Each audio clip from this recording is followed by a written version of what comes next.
Neat 2026 paper leak అయింది. NEET 2026 paper 30,000కే అమ్మేసిండ్రు. మొత్తం పిల్లలు పడ్డ కష్టం, పేరెంట్స్, ఎగ్జామ్ కోచింగ్ సెంటర్ వాళ్ళు, ఇంకా ఎక్కడెక్కడనో ఎంతో రకాలుగా పిల్లలు కష్టపడతా ఉంటారు. దాన్ని 30,000కు క్వశ్చన్ పేపర్ని అమ్మేసిండ్రు. ఇది ఇవాళ ఫస్ట్ టైం కాదు, 2024లో కూడా చాలా రాద్ధాంతం జరిగింది. అప్పుడు కూడా పేపర్ లీక్ అయింది బీహార్ నుంచే.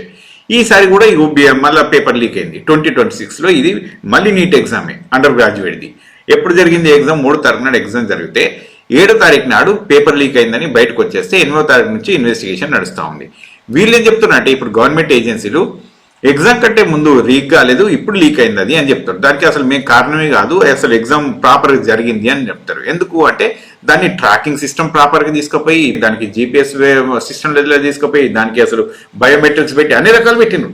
మరి అన్ని రకాలు పెట్టిన తర్వాత కూడా ఎట్లా లీక్ అవుతుంది భయ్? నాకు అర్థం కాదు. అంటే ఇది ఎక్కడ లీక్ అయింది అంటే కేరళలో ఒక మెడికల్ స్టూడెంట్ ఇంకా వాళ్ళ ఫ్రెండ్కి ఒక్కరికి వేరే ఇన్స్టిట్యూట్లో పంపిస్తే, అది సీకర్ అని ఒక ప్లేస్ ఉంటుంది రాజస్థాన్లో, అక్కడ ఇన్స్టిట్యూట్ నుంచి మొత్తం బయటకు వచ్చేసింది. అది బయటకు వచ్చేసి 2 రోజుల ముందేమో 5 లక్షలకు ఏమో అమ్మిండ్రు పేపర్ని, తర్వాత నైట్ బిఫోర్ అయితేనేమో 30,000కి అమ్మిండ్రు. అంటే ఎందుకు 30,000కి అమ్మిండ్రు అంటే అప్పటికల్లా మొత్తం సర్క్యులేట్ అయిపోయింది. ఇక సరే దొరికిన వాళ్ళు అందరూ 30,000 పెట్టి కొనుక్కున్నారు, అంతా నడిచిపోయింది అనమాట. మరీ అధ్వానం. ఇది అసలు ఒక పద్ధతి లేదు, పాడలేదు.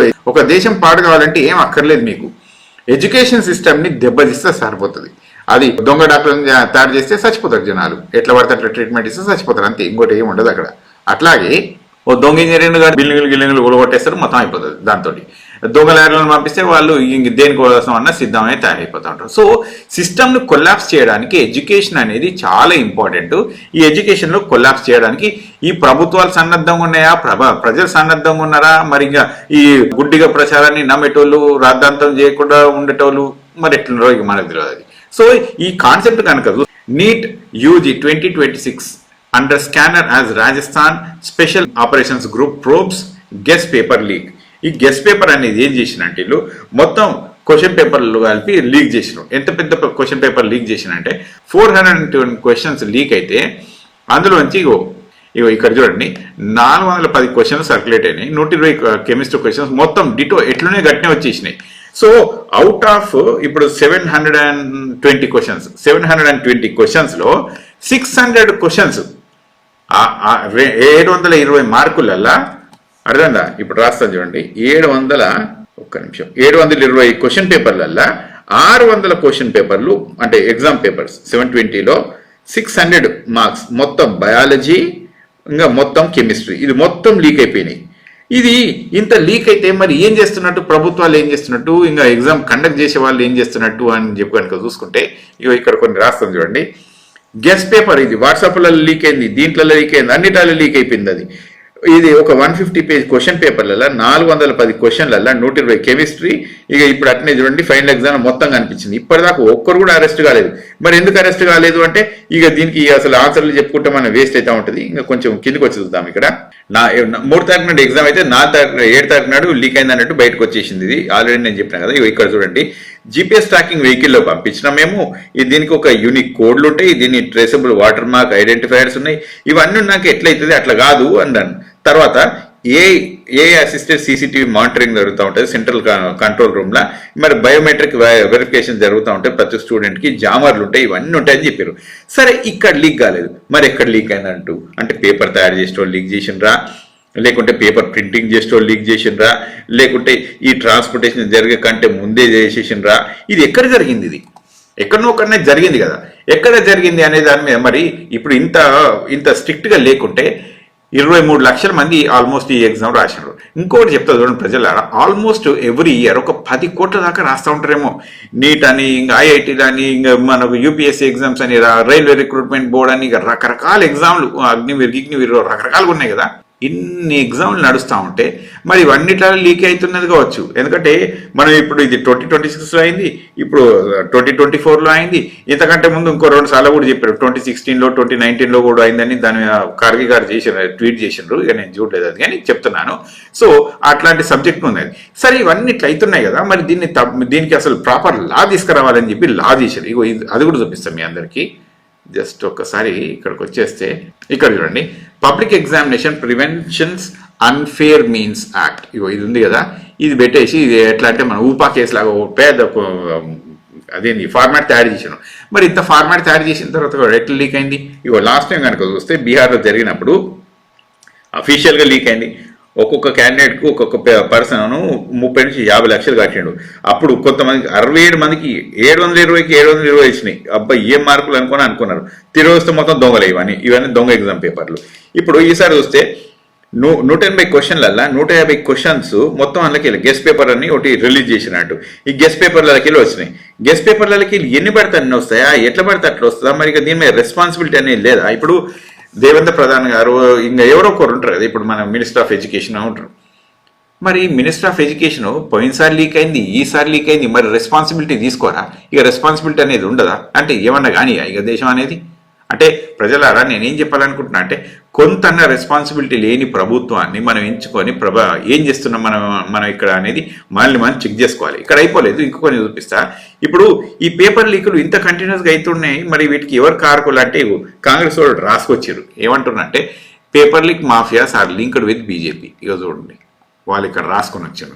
వాళ్ళు కొన్ని క్వశ్చన్స్ వేసారు. ఏం క్వశ్చన్స్ వేసారు అంటే ఇగో ఈ మోదీ పేపర్ లీకులు ఎప్పుడు ఆపుతాడు, ఆపడవుతుందా కాదా అని చెప్తా ఉంటారు. నాకు ఒక క్వశ్చన్, మన దేశంలో జరిగే ఈ సింపుల్ ఒక ఎగ్జామినేషన్ని మనం ఆపుతలేమంటే పక్క దేశాలతో మన ఒక ఏ దాంట్లో మనకు కంట్రోల్ ఉంటుంది అన్నట్టేనా? మన విశ్వగురు ఎట్లయితే మరిగా విశ్వగురు అంటే ఉట్టి పేపర్లు చెప్పుకుంటే సరిపోతుందా? ఏ విధంగా కూడా ఇది విశ్వగురు అనే పద్ధతి మాత్రం నాకు అనిపించలేదు. తర్వాత ఇంకొంచెం కిందికి వచ్చినాక చూపిస్తా. ఇప్పుడు నేషనల్ టెస్టింగ్ ఏజెన్సీ, పోయినసారి నేషనల్ టెస్టింగ్ ఏజెన్సీని ఇట్లా వద్దు, ఇది తప్పులు జరుగుతున్నాయి, ఇంకా మినిస్టర్ ఆఫ్ ఎడ్యుకేషన్ వీళ్ళు అంటే ఇప్పుడు వీళ్ళిద్దరిని ఫిక్స్ చేయాల్సి ఉంది అని చెప్పి లాస్ట్ టైం చెప్పారు. అప్పుడు 2024లో అయింది ఇదే, ఇప్పుడు కూడా అయింది ఇదే. సో ఇక్కడ మాత్రం పిల్లలు లక్షల ఎగ్జామ్ పేపర్లకు అన్ని పెడతా ఉంటారు. మరి ఇవన్నిటిని సాక్రిఫైస్ ఎట్లా? ఇవి ఒక నెటిజన్ రాసుకొచ్చింది చూడండి. కోచింగ్ ఫీజు, కోచింగ్ యూనిఫామ్, బ్యాగులు, మాడ్యూల్స్, ట్రాన్స్పోర్టేషన్, ఇంకా ఫిల్లింగ్, ఫామ్స్, అడ్మిషన్ కార్డులు, ఫోటోలు ఇన్ని పెట్టాను. ఇంకా దీనికి ఈ ఎగ్జామ్ రాస్తున్నప్పుడు పిల్లలు ఎగ్జామ్ రాస్తున్నప్పుడు పేరెంట్స్కి ఇంకా వేరే ఏం పని చేయడానికి కూడా కుదరదు. ఏమన్నా ఇల్లు కాడదాం అంటున్నావో, లేకుంటే పిక్నిక్ పోదాం అంటున్నావు, ఇంకేమన్నా ఫంక్షన్ చేసుకుందాం అంటున్నావు, ఇవన్నీ ఏవి కుదరదు. మరి ఎవరు పే చేస్తారు ఇవన్నిటిని అని ఒక అతను అడుగుతుండు. అంటే అంతే ఉంటుంది కదా. ఇప్పుడు నేను ఎగ్జామ్ రాసినప్పుడు కూడా ఆన్సర్ ఒకటే ఉంటుంది ప్రజలారా. నేను ఎప్పుడో 25-30 ఇయర్స్ ఇంకా 25-30 ఇయర్స్ అట్లా ప్లస్ రాసినప్పుడు కూడా మనకేందంటే మరి అప్పుడు మా పేరెంట్స్ కూడా ఇంతే, ఇక ఎటు పోయేది లేదు, ఏం చేసేది లేదు, ఎగ్జామినేషన్స్ కోసమే మనం ప్రిపేర్ చేసుకున్నప్పుడు ఇక దానికోసమే డెడికేటెడ్గా ఉన్నారు. అప్పుడే అంత అవేర్నెస్, ఇప్పుడు ఇంకెంత అవేర్నెస్ ఉంది ప్రతి పేరెంట్కి, ఇంకెక్కువ అవేర్నెస్ ఉంది. మరి ఇంత అవేర్నెస్ ఉండగా కూడా ఇట్లాంటి దొంగ పేపర్ రిలీజ్ చేస్తే ఇప్పుడు మళ్ళీ పిల్లలంతా ఎగ్జామ్ రాయాలి. ఎందుకు అంటే ఇప్పుడు ఒక పేపర్ లీక్ అయింది, ఒక్కొక్కసారి ఒక మార్క్ తోటి నీకు మంచి కాలేజీలో రావాల్సింది శృతి కాలేజీలో వస్తుంది, ఇంకా శృతి కాలేజీలో రావాల్సిన పేమెంట్ ప్రైవేట్ కాలేజీలో పోతాడు, ప్రైవేట్ కాలేజీలో వాడేటోడేమో ఇంకా పేమెంట్లో పోతాడు. అంటే ఒక్కొక్కసారి 1-2 మార్కులతో ఏదాకానో పోతా ఉంటారు. కష్టపడి చదివిన పిల్లలేమో ఒక దిక్కున్నారు, ఇక పైసలు కట్టుకుని 5 లక్షలు కట్టుకున్నోడికి 2 రోజుల ముందు దొరికింది, 30,000 కట్టుకున్నోడికి రాత్రి ముంగట దొరికింది. ఇక ఏంది అంటే దీనికి విలువలు లేవా ఈ క్వశ్చన్ పేపర్లకు? సో ఇప్పుడు ఇంకా అదొకటే కాదు, ఇక కొంచెం ఎందుకు వచ్చినాక చూపిస్తా. ఇక రాహుల్ గాంధీ గారు ఒక మెసేజ్ రాసుకొచ్చారు. ఇప్పుడు ఇక ఏం మెసేజ్ రాసుకొచ్చారంటే చూడండి, లాస్ట్ 10 ఇయర్స్లో 89 క్వశ్చన్ పేపర్ లీక్ అయినాయి, 48 సార్లు రీ ఎగ్జామ్లు అయినాయి. 48 సార్లు రీ ఎగ్జామ్ అయిందండి. ఇది ఏం దేశం అండి? నాకు అర్థం కాదు. 48 సార్లు రీ ఎగ్జామ్ ఎట్లయితుంది? ఈ పేపర్ లీక్ అయ్యి 10 ఏళ్ళలో 89 సార్లు పేపర్లు ఎట్లా లీక్ అవుతాయి? ఇది ఏం సిస్టము? ఇది ఏం దేశము? ఇది ఏంది? ఏమన్నా కొద్దిగా మర్యాదలు పద్ధతులున్నాయి అసలు ఎగ్జామ్ కండక్షన్ చేసేటప్పుడు? వీళ్ళందరినీ తీసుకుపోయి జైలు వేయాలి. ఎన్నేళ్ళు జైలు వేయాలంటే నిజంగా ఒక 10 ఏళ్ళు జైలు వేస్తే తప్ప వీళ్ళకి అసలు బాగుపడే లక్షణాలు లేవు. ఎందుకంటే ఎంతమంది ఫ్యూచర్స్తో ఆడతారు. ఎవ్రీ ఇయర్ ఆల్మోస్ట్ ఒక 10 కోట్ల మంది పిల్లలు ఎగ్జామ్స్ రాస్తూ ఉంటారు, రకరకాల ఎగ్జామ్స్. ఓకే, ఆల్మోస్ట్ 10 కోట్ల మంది రాస్తూ ఉంటే 10 కోట్ల మంది ఎంత సఫర్ అవుతూ ఉంటారు? ఇంత సఫరింగ్ ఒక వాళ్ళకి కాదు, పేరెంట్స్ ఉంటారు, వాళ్ళకు కోచింగ్ సెంటర్ వాళ్ళు కష్టపడతా ఉంటారు, ఇంకా వాళ్ళకు సపోర్టింగ్ సర్వీసెస్ ఉంటాయి, ఇవి ఉంటాయి, ఇంకా ఖర్చులు ఉంటాయి. ఇవన్నీ భరించుకుంటూ ముందరికి వస్తూ ఉంటే ఒక దరిద్రం వచ్చేసి పేపర్ లీక్ చేసేసి మొత్తం అసలు సిస్టమ్ని కొలాప్స్ చేస్తూ ఉంటారు. ఇట్లా ఒక్కసారి ఏంటంటే అనుకోవచ్చు 89 సార్లు 89 times in the last 10 years, and out of that 48 times the exams has been repeated. This is absolutely ridiculous. ఇది చాలా తప్పు. మరి దీనికి ఏ మినిస్ట్రీ రెస్పాన్సిబిలిటీ తీసుకుంటుండ్రు, ఏ విశ్వగురు రెస్పాన్సిబిలిటీ తీసుకుంటుండ్రు, ప్రధానమంత్రి ఎవరిని తీసుకుంటుండ్రా, మరి ఎవరు తీసుకుంటారు దీనికి రెస్పాన్సిబిలిటీ అంటే ఇప్పటిదాకా తీసుకున్న రెస్పాన్సిబిలిటీస్ అయితే ఏం లేవు. ఏ మినిస్టర్ కూడా ఈయన సస్పెండ్ చేయలేదు, ఏ ఇన్వెస్టిగేషన్సీ కూడా ఎవరిని పట్టుకొని చేసిన దాఖలాలు పెద్దగా ఏం లేవు. మరి ఇట్లా నడుస్తుంది అంటే అన్అకౌంటబుల్ సిస్టమ్ నడుస్తుంది భారతదేశంలో. Completely unaccountable. ఇట్లనే ఉంటుంది ఆ దేశం అంటే. తర్వాత ఇక్కడ అయిపోలేదు, ఇక చూడండి ప్రజలారా, ఇంకా కొన్ని నేను బాగానే రాసుకొచ్చాను రాహుల్ గాంధీ గారు, కానీ ఇక మనం కొన్నిటి చూద్దాం ఇక్కడ. సో ఆయన పిల్లలతో ఉంటాన్నారు, సరే ఇదంతా రాజకీయ స్టేట్మెంట్లు అవన్నీ ఒక దిక్కు వచ్చేస్తాయి. ఇక నీట్ ఎగ్జామ్స్లో కనుక ఇక కొన్ని చూస్తే ఇప్పటిదాకా 11 మందిని అరెస్ట్ చేసినామని చెప్పారు. ఇక్కడ దాకా ఇది కూడా వచ్చేసింది. మనం ఇందులో కూడా మనం పెద్ద గొప్పగా చెప్పేటి ఏం లేవు, ఇందులో కూడా కనిపించింది. ఇగో ఇక్కడ చూద్దాము ఎన్నెన్ని ఎగ్జామ్స్ ఉంటాయో.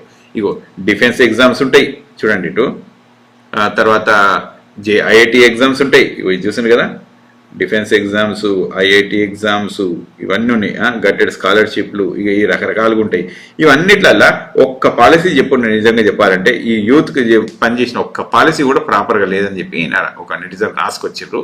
తర్వాత ఇగో ఇటు చూడండి, ఈ క్వశ్చన్ పేపరు వాట్సాప్లలో తిరుగుతున్నాయి, ఫోన్లల్లో చూసాను కదా, ఈ క్వశ్చన్ పేపర్ వాట్సాప్ ఫోన్లలో తిరుగుతున్నాయి. ఇది ఏంది, ఇది ఏమన్నా పద్ధతేనా ఇట్లా?